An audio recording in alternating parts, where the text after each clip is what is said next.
Just how triggering are our phones when it comes to dopamine? Okay, great question. We often hear that, that social media is getting dopamine hit after dopamine hit.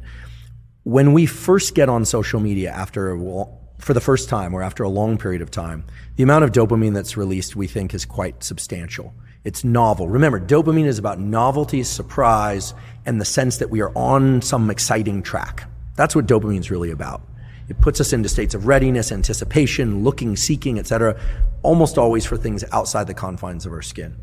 Just to contrast it maybe for a bit more of a future discussion, serotonin does the opposite. When there's a lot of serotonin in our brain and body, typically it makes us feel satisfied, sated, and more quiescent, comfortable with what we have in our own immediate sphere and within us, right? The comfort of a good meal, the food you have. Dopamine is about go, go, go. If you look at somebody who's high on cocaine or methamphetamine, it's all about pursuit, because that's a very dopaminergic drug. You look at somebody who's taken a drug, and I'm not suggesting people do this, but it really ramps up serotonin. Let's say a selective serotonin reuptake inhibitor, Prozac, Zoloft, et cetera.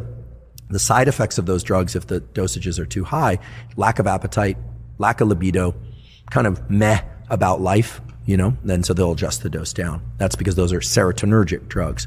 So in general, when we are in pursuit of things, dopamine is quite high. So now you have to remind me your question, because I've set up the dopamine serotonin parallel. Smartphones. Cell phones, yes.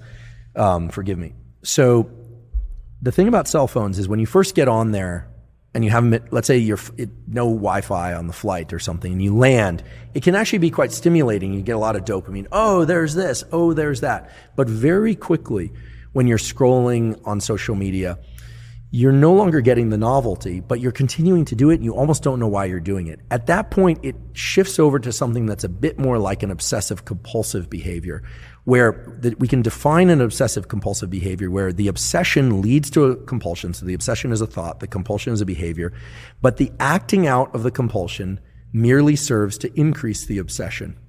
Right? This is very different than being obsessed with food or obsessed with cleanliness. There's no payoff. Right, exactly. There's no anxiety relief by carrying out the compulsion. With OCD behaviors, like scrolling social media, the dopamine quickly wanes, and then you find that you're just and we've all been there, you're scrolling, and like, why am I doing this? This isn't that interesting. This isn't that interesting.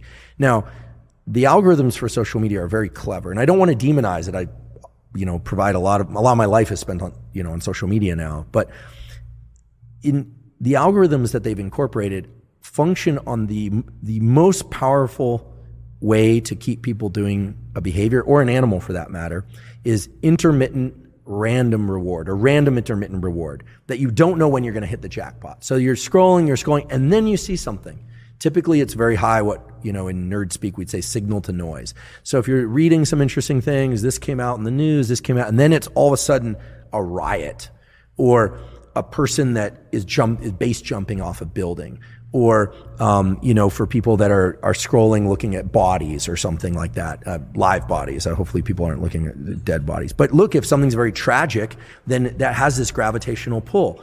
And then what happens is you start getting the system working for that next dopamine hit that you don't know when it's going to come. It's just like gambling.